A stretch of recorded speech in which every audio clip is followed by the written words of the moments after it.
Аударманың психолингвистикалық негіздері пәні бойынша дәрісімізді бастаймыз. Есімім Хасилан Фариза, Еуразия гуманитарлық институты шетел тілдері кафедрасының аға оқытушысы, гуманитарлық ғылымдар магистрі. Бірінші дәріс. Психолингвистика тілдесім әрекеті туралы ғылым.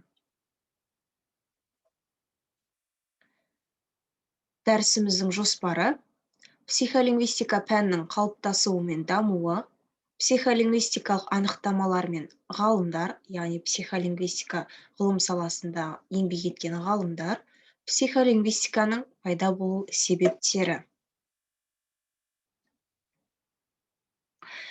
Психолингвистика пәнінің қалыптасуы мен дамуына тоқталатын болсақ, жалпы тіл білімінің психолингвистика саласы ресми түрде 1953 жылы Америка құрама штаттарының Блумингтон қаласында өткен алғашқы семинарда сөз болды.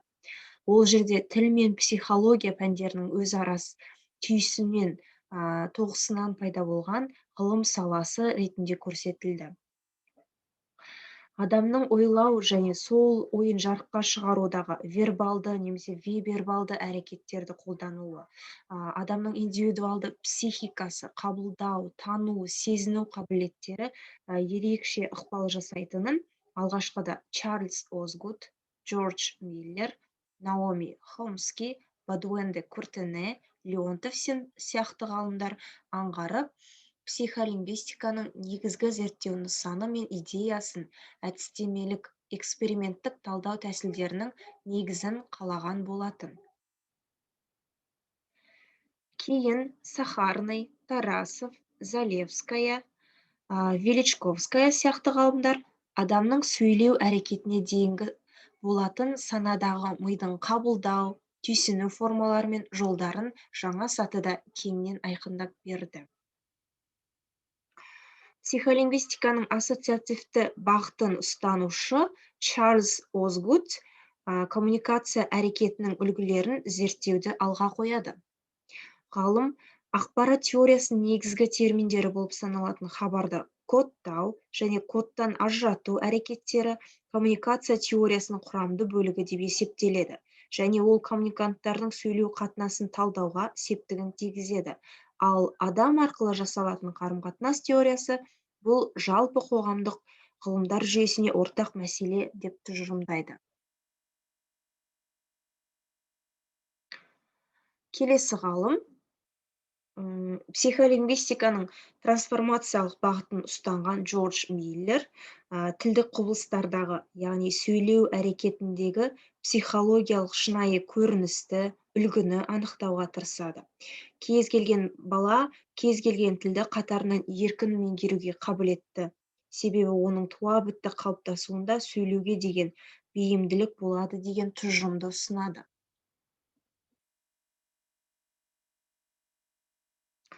Ал таза тіл құрылымының, тіл грамматикасының дұрыс жүйеде құрылуына аса көңіл бөліп, сөйлем тудыратын сөйлеуші мен тыңдаушы арасындағы сөйленімнің дұрыс құрылу жолдарын қарастырған Наоми Хомски осы мәселенің басын ашу үшін екі ұғымды ұсынады: тілдік қабілеттілік пен тілдегі белсенділік.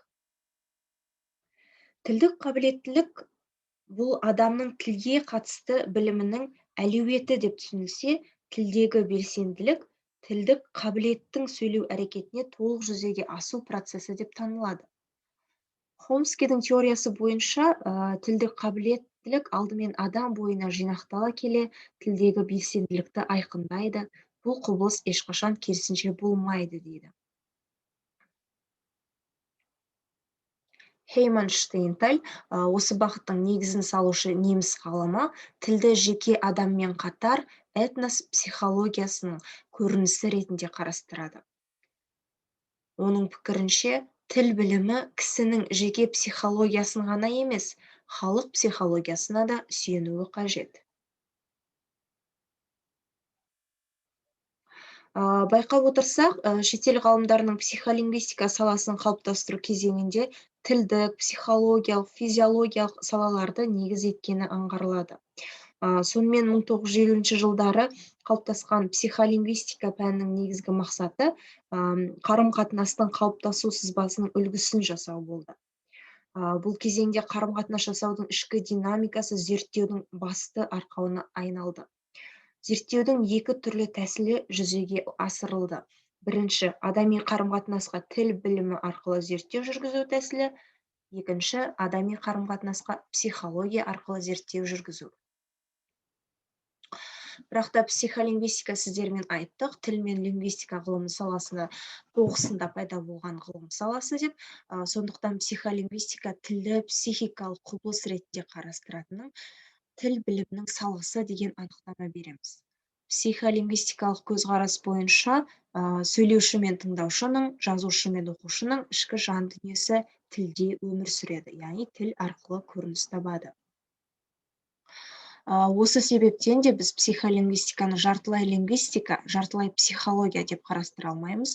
Бұл тілді белгілі бір аспектіде психологиялық құбылыс ретінде қарастыратын, психологиялық білімдерге жататын кешенді ғылым. Жалпы психолингвистика ғылымның қалыптасу барысында психолингвистерді толғандырған сұрақтар көптеген болды. Дәстүрлі сұрақтар қатарына мыналарды жатқызамыз. Бірінші, дыбыстық тілді айқындау процесі мен оның туу процесі симметриялы құрылған ба? Екінші, ана тілді меңгеру механизмі мен шет тілді меңгеру механизмінің ерекшелігі неде? Оқу механизмін қандай механизмдер қамтамасыз етеді? Неліктен мидың белгілі бір бөлігінің зақымдануынан белгілі бір тілдік ақаулар пайда болады? Сөйлеу әрекетінің белгілі бір аспектілерін қарастыру арқылы сөйлеуші тұлғасы жайында қандай мәліметтер алады? Жалпы толғандырған осы сұрақтар негізінде психолингвистика ғылымы зерттеу аясын тапты. Алдағы 15 дәріс барысында сіздермен осы сұрақтарға байланысты зерттеулерге толығырақ тоқталамыз. Жалпы лингвистикалық еңбектерде міндетті түрде фонетика, лексика, грамматика жайында болса, ал психология оқулықтарында түйсіну, ес, сезім сөз етіледі. Ал енді психолингвистикалық оқу құралдарының мазмұны сол еңбектің қандай ғылыми және мәдени дәстүрде жазылғанына байланысты екендігін көре аламыз. Сонымен психолингвистика нені зерттейді? Психолингвистика сөйлеу үрдісін зерттейді, мазмұнын, коммуникативті рөлін, сөздің ойға қатысын. Сөйлеу үрдісі дегеніміз коммуникаттар барысындағы сөйлеу үрдісін адамның психологиялық көңіл күйіне байланысты, фонациялық жолдарына байланысты өзгеріске ұшырауы, мазмұны, кез келген сөз мазмұнды болады. Коммуникативті рөлі, коммуникация барысында, яғни қарым-қатынас барысында қандай құралдар, психолингвистикалық құралдар қолданды, вербалды, бейвербалды, фонациялық құралдар, және де кез келген сөздің ойға қатысы, яғни сөздің жүйелі болуы дегенді білдіреді. Тіл құбылысын психологиялық қатыста қарастырудың отандық дәстүрі орыс әрі поляк лингвисті Қазан лингвистикалық мектебінің негізін қалаушы Бодуэн де Куртенеден шығады, яғни сол кісіден бастау алады. Бодуэн де Куртене тілді психоәлеуметтік негіз ретінде, ал лингвистиканы психоәлеуметтік ғылымдардың ішінде қарастыруды ұсынған. Тілдің дыбыстық құрылысын зерттей отырып, Бодуэн де Куртене тілдің ең кішкене бірлігін фонема, дыбыстық көрінісі деген. Себебі фонеманың мағына ерекшелейтін қызметі тек белгілі бір психикалық үрдісте көрініс береді. Бодуэннің шәкірттері Вагородицкий, Щерба сөйлеу қызметтерін зерттеуде экспериментальды әдісті жиі қолданды.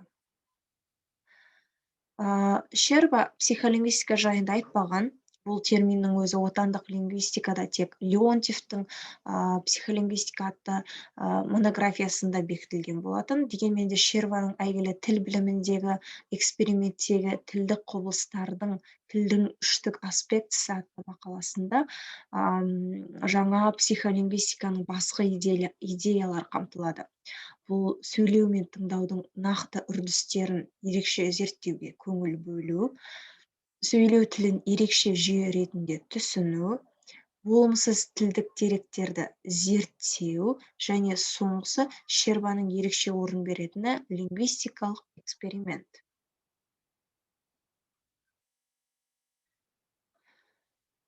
Дегенмен 20 ғасыр лингвистиканың магистралды жолдары және оның жетістіктері тілді психикалық құбылыс ретінде танумен емес, оны белгілер жүйесі деп түсінумен байланысты болды.